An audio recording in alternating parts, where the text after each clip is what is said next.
নমস্কাৰ আৰকে নিউজ চাই থকাৰ বাবে ধন্যবাদ। এই মুহূৰ্তত অসমৰ লাখ লাখ মহিলাৰ বাবে দিবলৈ লৈছো এটি ডাঙৰ খবৰ। লাখ লাখ মহিলাৰ একাউণ্টত চৰকাৰে 10,000 টকাকৈ সোমোৱাই দি আছে। প্ৰত্যেক দিনাই সমষ্টি অনুসৰি গোটৰ মহিলাৰ একাউণ্টত 10,000 টকাকৈ সোমোৱাই দি আছে। কিন্তু গোটৰ মহিলাসকলে এই 10,000 টকা পোৱাৰ পাছত এইবোৰ কাম কৰিব নোৱাৰিব। যদি কৰে তেন্তে টকা ঘূৰাই দিব লাগিব চৰকাৰক। তাৰ বাবে সাৱধান হওক গোটৰ মহিলাসকল। মুখ্যমন্ত্ৰী মহিলা উদ্যমিতা আঁচনিৰ 10,000 টকা পোৱাৰ পিছত কি কাম কৰিব নোৱাৰিব মই সবিশেষ জনাই আছোঁ। তাৰ বাবে ভিডিঅ'টো এটা শ্বেয়াৰ কৰি দিয়ক আৰু যদি চেনেলটোত নতুনকৈ আহিছে তেন্তে চেনেলটো ছাবস্ক্ৰাইব কৰি মোৰ লগত থাকক। এতিয়া শুনি লওক কি কাম কৰিব নোৱাৰিব গোটৰ 10,000 টকা পোৱাৰ পিছত। টকা লৈ মোবাইল ফোন কিনিব নোৱাৰিব, টকা লৈ বেলেগ ঋণ দিব নোৱাৰিব।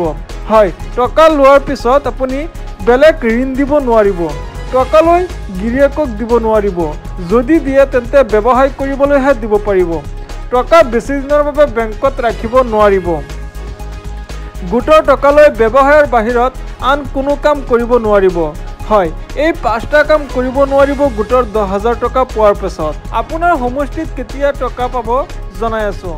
মুখ্যমন্ত্ৰী আত্মনিৰ্ভৰশীল সবল মহিলা গঢ়ি তুলিবলৈ মহিলা অৰ্থাৎ লাখপতি বাইদেউ বনাবলৈ 10,000 টকা পুঁজি প্ৰথম কিস্তিৰ 10,000 টকা দিব। ইয়াৰ পিছত আকৌ 25,000 আৰু 50,000 টকা দিব। এতিয়া শুনিলওক কোন সমষ্টিত কিমান তাৰিখে টকা প্ৰদান কৰিব। 1 ছেপ্টেম্বৰত পাথাৰকান্দিৰ মহিলাই লাভ কৰিব ধন।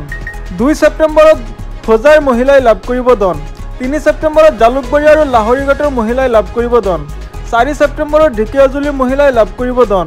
6 ছেপ্টেম্বৰত মানকাছাৰৰ মহিলাই লাভ কৰিব ধন। 16 ছেপ্টেম্বৰত গৌৰীপুৰৰ মহিলাই লাভ কৰিব ধন।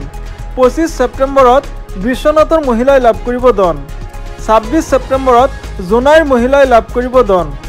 27 ছেপ্টেম্বৰত তিনিচুকীয়াৰ মহিলাই লাভ কৰিব ধন আৰু 28 ছেপ্টেম্বৰত বংখাঙৰ মহিলাই লাভ কৰিব ধন। এনেধৰণৰ ইনফৰ্মেটিভ ভিডিঅ' নিতৌ পাবলৈ চেনেলটো ছাবস্ক্ৰাইব কৰি ভিডিঅ'টোত এটা লাইক কৰি দিব। ধন্যবাদ।